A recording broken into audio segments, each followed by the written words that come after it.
Welcome to the Disrupt Education Podcast. We got a great guest today. I'm going to call you Dr. Kevin Leichtman because your dissertation is on teacher burnout, which I'm super excited to talk to. You're also all about research and been looking in, is it androgyny? Is that how you say that? Yeah. You know what? I don't even know. I didn't write the book. I just wrote a chapter. I love it. And pedagogy. Okay. Well, let's talk about the books. You're the author of Teacher's Guide to the Mental Edge. Sorry, and you have a book, The Perfect 10 Students, 10 Mindsets, and one new definition of perfect. Kevin, I gave you just a crazy introduction there. Thanks so much, though, for being here on Disrupt Education. Peter, thank you so much for having me. I think the introduction is so fitting because I think my whole teaching career has been crazy and all over the place. So, that really suits me. I'm like, yeah, I've done this, I've done that. I've taught every grade level from 7th to 12th in only the span of 8 years. So I was moved like pretty much every year. I've been all over the place. And I think that's one of the things I've actually loved about the profession as a whole is just there's so many different places you can be impacting students and doing, some good in the world. And it's fun to be all over. There's so much learning and all over. So we'll start right now. So where are you landed right now, and what are you doing to help people, students, communities, teachers, administrators learn? Sure. So I actually left the teaching profession in January of this year. So this is my first year out of the classroom. It's kind of driving me a little bonkers. Really hard adjustment. I'm like, wait a minute, like I can go to the bathroom when I want. This doesn't feel right. So I've been doing property managing by day, and at night I've been working on a company called Team Leichtman Consulting alongside my wife, who's also Dr. Leichtman. So Anala and I have been expanding some of our programs, some of the curriculum that we have, and some of our PD. We do a lot of work with diversity, equity, and inclusion. I have some expertise in mindset and that kind of area. And then there's my burnout work. So we're kind of just pulling all these pieces together and figuring out what that means in terms of how we can serve schools. So, I've got the books out there. We've got some curriculum. We do some coaching as well. So all over the place definitely sums me up well. But that's where I'm at in my journey right now is we're kind of making that transition from classroom teachers to now we own a business. And how do we manage that in a way where we are still making that positive impact that we hope to make? So it is a fragmented society and education right now. And we're going to dive into that. But I want to dive into Kevin as a student. Let's travel down your educational path, both in and outside of school. What were you like as a student, and can you give a couple of examples that kind of stick out in your mind in your journey through all the way through your doctorate? Sure. So I was a terrible student, and I mean, just one of the worst. I was in a small town growing up, and my graduating class must have been 120 students. And I think I was the bottom, like maybe 110, barely graduated, like a 2.0 something. But, my parents, they had that old school mentality of you've got to go to college. You've got a brain. You need to be there. That's the spot.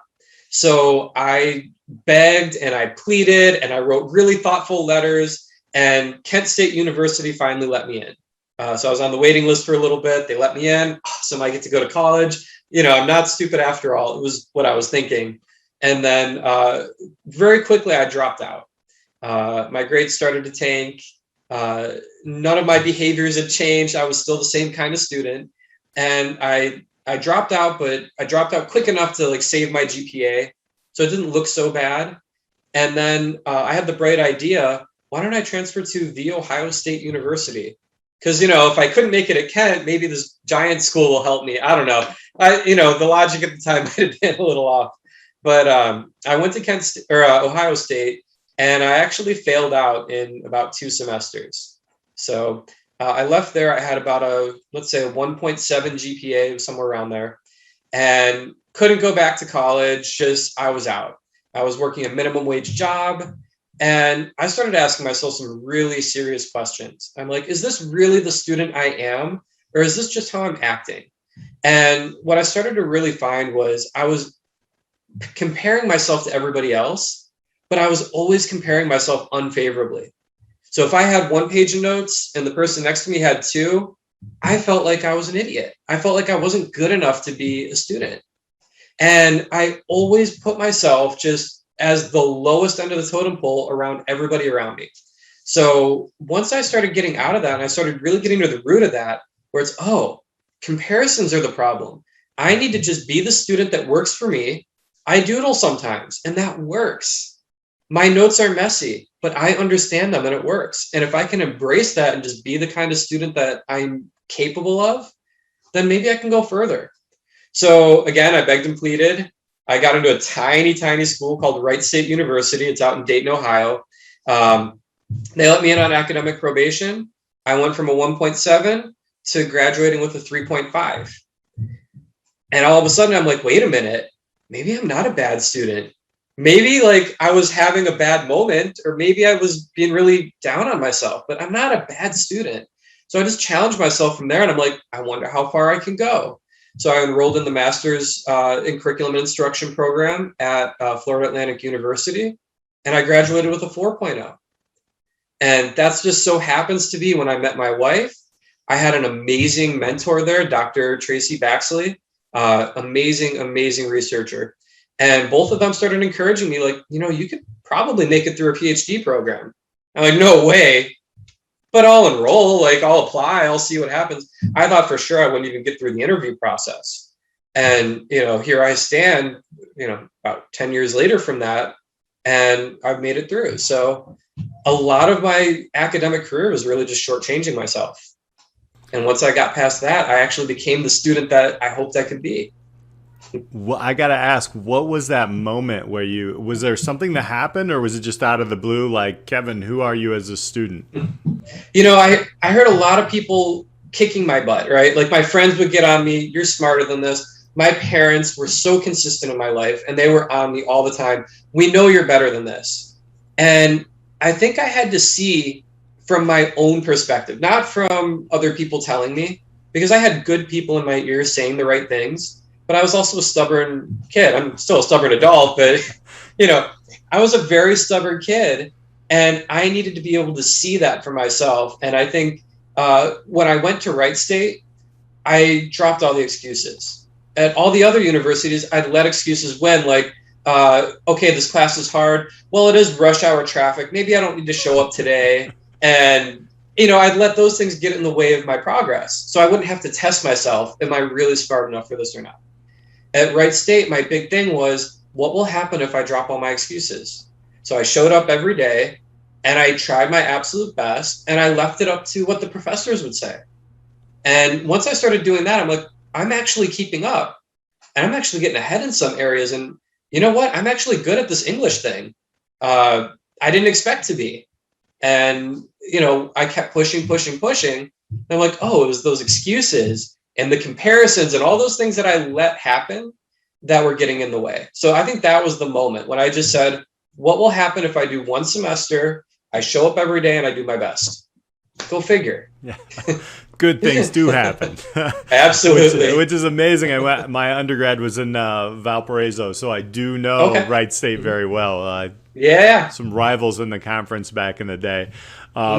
So you took this to the classroom. Mindset, obviously, you're working with people on mindset even to this day. What was that transition like? And you said you were in a lot of different schools in a short amount of time. Take us through that path. And we're building up because obviously we're going to be talking about teacher burnout and the blockers. But yeah, take us through like that. So you went into the classroom. Where did you end up? What were you teaching? And what were some of the things that were, wow, in your face? You know, because a lot of teachers, we get that. We're like, wait, this wasn't what they taught us in school. So take us through that little bit of a journey. Sure. I actually had a really interesting start. So I did my student teaching at a middle school. I always wanted to teach in the high school level, but I did my student teaching at a middle school. And my mentor there was also fabulous. Great, great teacher. And she actually pulled the principal in one day. And she was like, you need to see this person teach while he's here because I want you to hire him. And he came and he observed me doing a lesson during my student teaching and said, okay, when your certificate is in your hand, you've got a job. I went, okay, I guess I don't need high school. Like, I'm happy. And, I love my mentor there. Everything was good. So I got hired halfway through the year. So the class that I received had 3 teachers already who had left that classroom. And the last one who had left had cussed all the students out and just walked out and never returned. Wow. So the students, very understandably, were jaded. And they were having a very tough year. And that was reading. I was certified in English, but they put me out of field for reading. And the principal basically told me, I don't care what you do in here. He's like, if you stay in this classroom until the end of the year, you've won. I don't care what curriculum you teach. He said, this is the bottom 25% of our school. I don't even care about their test scores, which, kind of disheartening to hear. But at the same time, for me, all I saw was opportunity because, I went through a program that was very big on critical pedagogy and very much about things like multicultural education and culturally responsive pedagogy. And I'm like, wow, you're giving me no rules. So I can take all the things that I just learned and I can actually try to apply them and see what happens. So lo and behold, we get to the end of the year and I have one of the highest test score growths in the entire school. And they're like, what were you teaching in there? I'm like, well, we were talking about Tupac and Nas and all this. And they're like, oh, you're doing rap. I'm like, yeah, but I was doing elements of poetry and figurative language and on and on and on. And all these things that nobody ever related to this group of students in a way that they found fun or exciting or in any way relevant. So, and obviously not that that's the only way to do it, but that was my entry to the profession. So because my scores were good, they gave me what they call the bubble students the next year. And those are the ones that are in between the 2 and the 3 on the test. The ones that if they do bad, our school grade goes down. And if they do good, our school grade goes up. It's a high pressure, right? So in year 2, they took all of my curriculum away. They took all the choice away. They said, you're teaching this book on this day. You need to be on this page in this chapter. And then they started taking my class away 2 days a week to go to a library with 100 other middle school students, imagine that, and do silent worksheets on how to do reading strategies.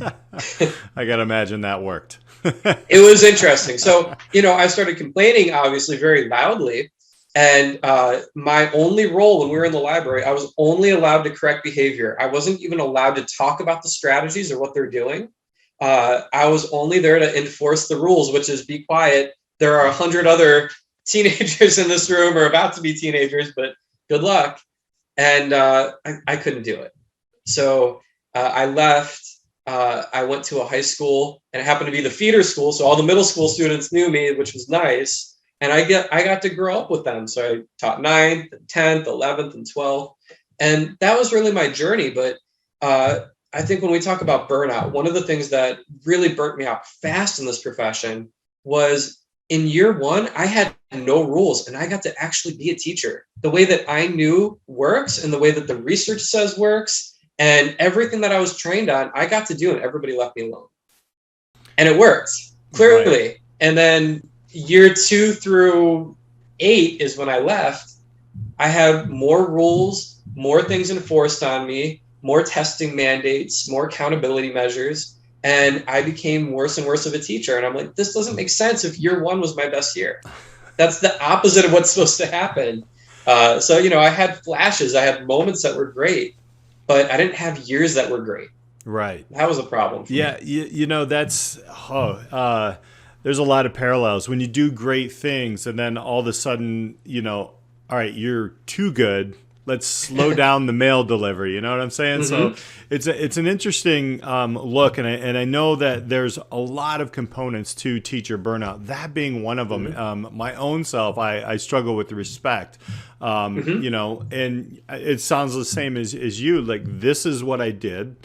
Okay, well, mm-hmm. Kevin, stop that. We're going to go over here, and then you're going to. Yeah. It doesn't make sense, or there's a miscommunication, or any number of things. So, well, let's dive into, you're studying on teacher burnout, and actually you actually went through teacher burnout. Yep. So let's unpack that right now. We've had, or are kind of in the middle of, or wherever you want to call us in this pandemic, we've learned a lot.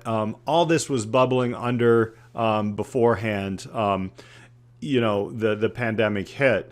It's just that when it hit, there were a lot of changes that were needed, and all of a sudden we were all on this roller coaster that kind of shook us off already in a place to where we, and I say we as educators, already were kind of, this is getting tougher and tougher every year. What are some things that you have seen, have researched, have noticed, if you have a couple of top things in teacher burnout, and where do you think it's going to go? These are like huge, two big questions. Yeah. But I'm gonna. You went through your doctoral. You got this. Sure. Those are the two questions. So yeah, what are some of the things that you're seeing right now? Some trends, good and or bad. Sure. And where do you think it's going to go through 2022? I'll start with one of the things that I found. I think this was one of the most significant findings in my research, was that when you look at burnout components, there's really three ways that burnout can, a burnout contributor can hit you. It's either consistent, so that it's there all year long, you never get a break from it, or it's pervasive, meaning it affects you so deeply and it impacts every level of your life. So even if it doesn't stay for a long period of time, that one moment just hit you so hard that you can't recover from it. Or the third one is, it's a new contributor to burnout that you didn't have to deal with before, and now you have to deal with it amidst all those other factors that are already playing a role in your life. So when you think about how does burnout really develop, right? Because I think we all have some understanding of how it starts. You love the profession, you're passionate about it, and then you get overwhelmed. You're working too hard, you're not getting the results you want, you're not getting the respect you want. And so many things play a role into just feeling exhausted, to the point where you start feeling cynical, like, oh, this doesn't work. None of this is going to work. This new rollout, this new mandate's not going to work. Why? Because I've seen this happen 10 times. It doesn't work. And then, you get isolated, you shut down, boom, you're burnt out.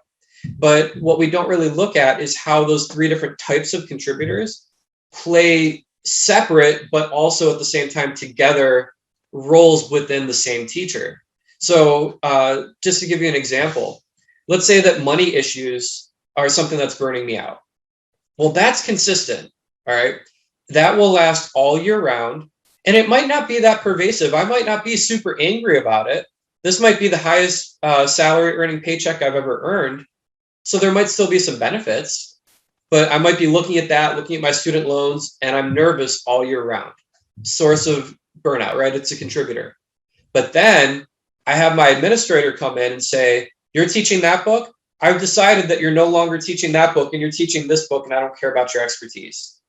So now that was a one moment situation. That's not going to stick with me all year long, but it was so powerful that it's impacted me greatly in my ability to love teaching.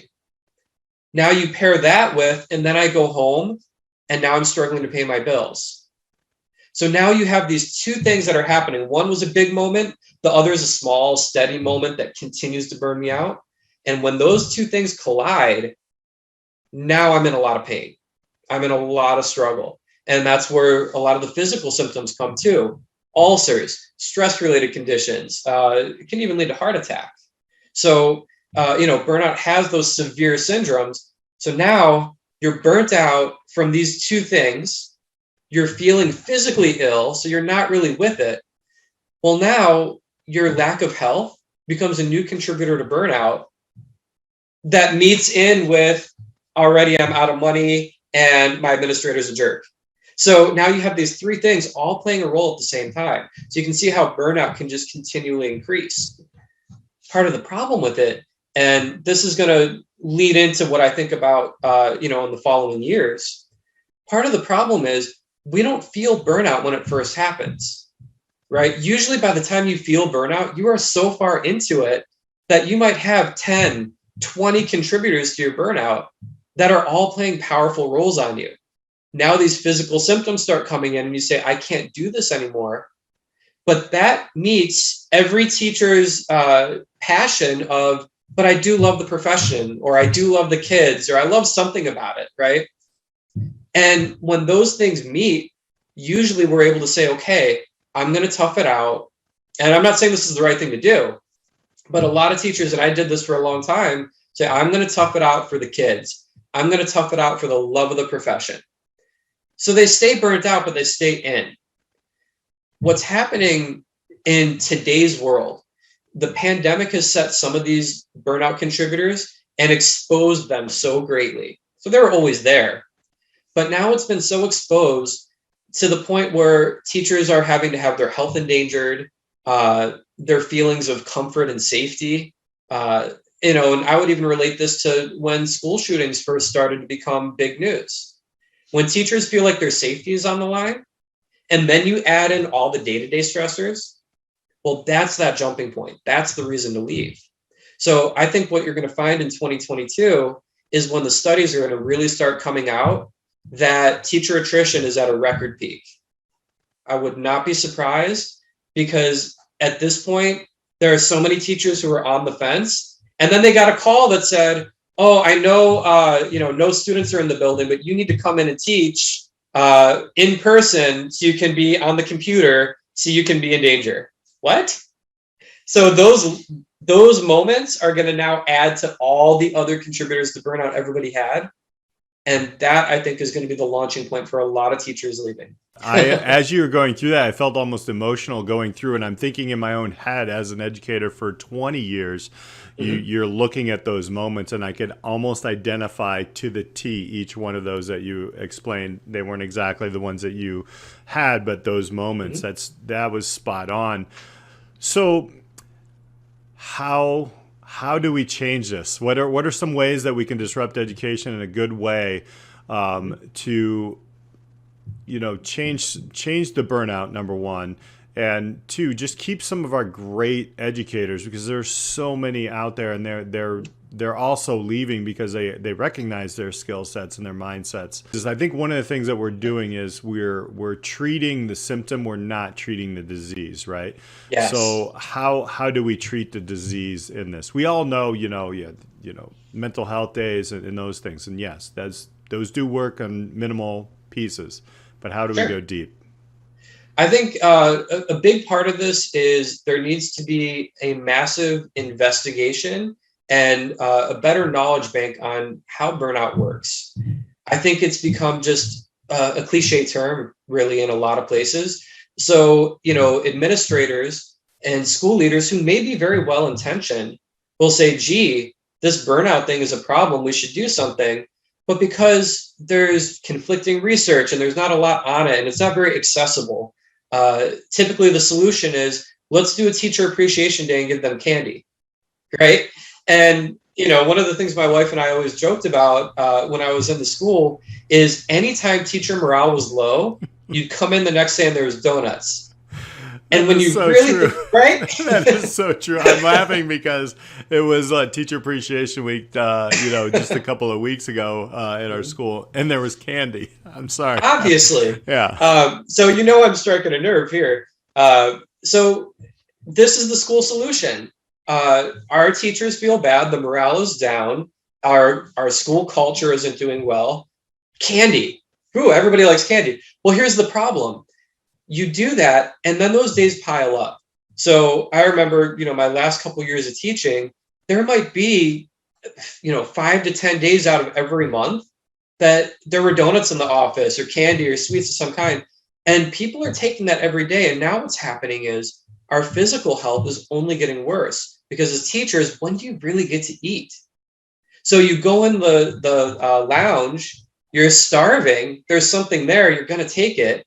And you're eating junk food over and over and over again. So now physical health becomes another problem to add to everything else that's burning you out, because you haven't changed anything about the school, right? The same things that were happening are still happening. Every burnout contributor is still there, but that kind, well-intentioned gesture by school leadership has only actually made things worse.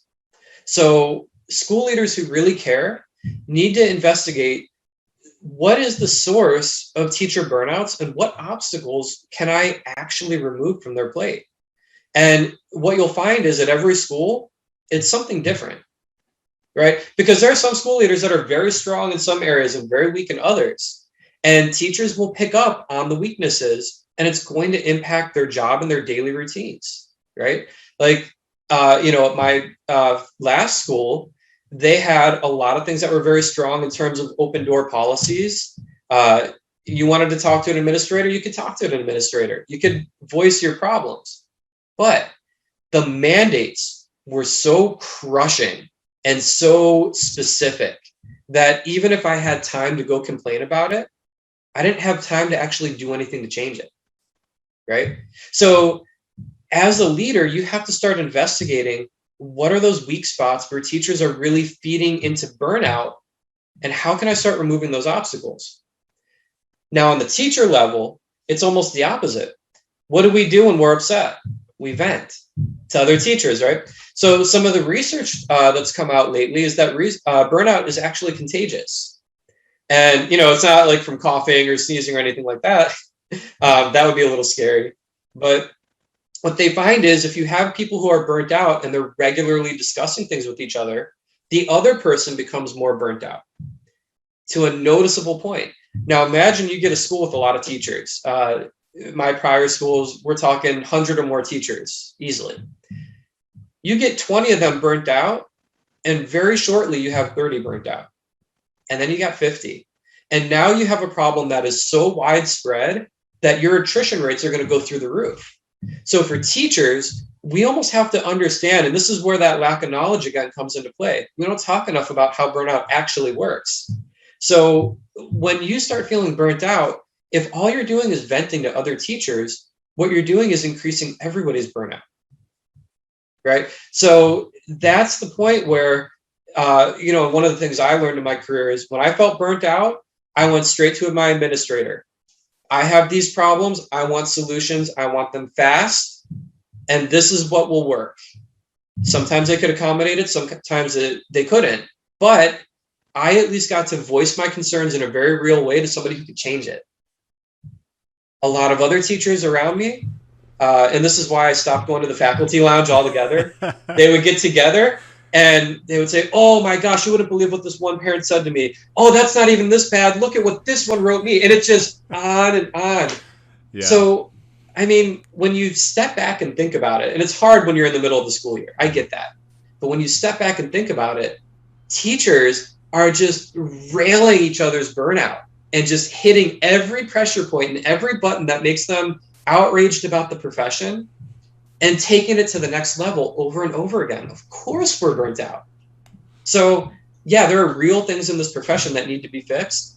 That needs to come from leadership and policymakers. And, I never bank anything on politicians, but some of it does need to come from there. Right. But as teachers, we got to start thinking too, what is in our control where we can say, okay, if I do this, this, and that, I can actually reduce my own burnout, and I can be a source of empowerment for the teachers around me rather than another source of discomfort that will probably push out more teachers. Yeah. Yeah.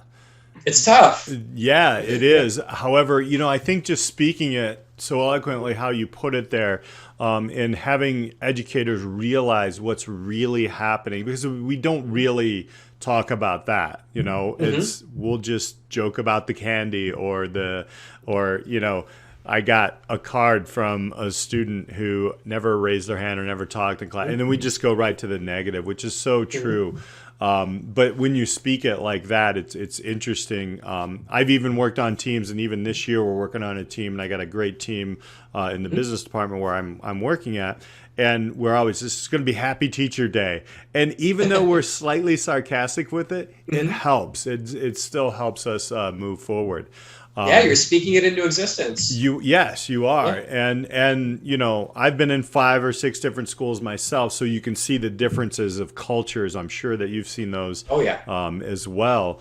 And you can kind of almost rate the school where you're at just by going into it for a year and having conversations and creating those relationships.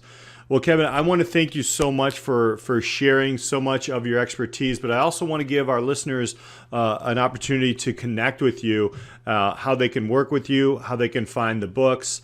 So if you don't mind, how can people connect with you and the entire team of Team Leichtman and the books that come with it? Because I'm going to guess there's not too many people who have done a lot of deep research, even pre-pandemic, on the teacher burnout, which I think you're going to have a lot of people who want to talk to you. Oh, yeah. And I'm happy to talk burnout. My whole dissertation was that. I want to take these things that are buried in research and hardly ever talked about, and I want to make those the public things that we do talk about, because otherwise we kind of miss the point and we talk about the pop culture of burnout, which isn't really the reality that we're facing. So, I'm happy to have conversations. I'm probably most active on Twitter. You can find me there at Kevin Leichtman. I'll leave it to you, Peter. Maybe put that in the show notes, because my last name's a beast to spell. But you can find me at Kevin Leichtman on Twitter. The best place to find books, professional development, anything that I do, freebies that I give out, TLCeducate.com. And that's where my wife and I put all of our work, all our research, everything's there. We've got an active blog there as well. So we try to put out as much free content as we can, because this is important. Yeah. We're losing a lot of teachers, and not just that, we're losing their health. Yeah. Which, even if they leave the profession, they don't get that health back, right? So this is vital to our success and our survival. So, I'm all in. I'm happy to talk to anybody about it. And I will definitely put all those links in the notes of this podcast. Again, Kevin, thank you so much for hanging out with us on Disrupt Education and sharing your story, your learning journey, and your expertise. Appreciate it. Peter, this was great. Thank you. Great questions. Really great podcast. Thank you for having me on. And thank you all listeners for hanging out with us today. Make sure you hit that subscribe button, leave us a note. We'll talk to you next time on Disrupt Education.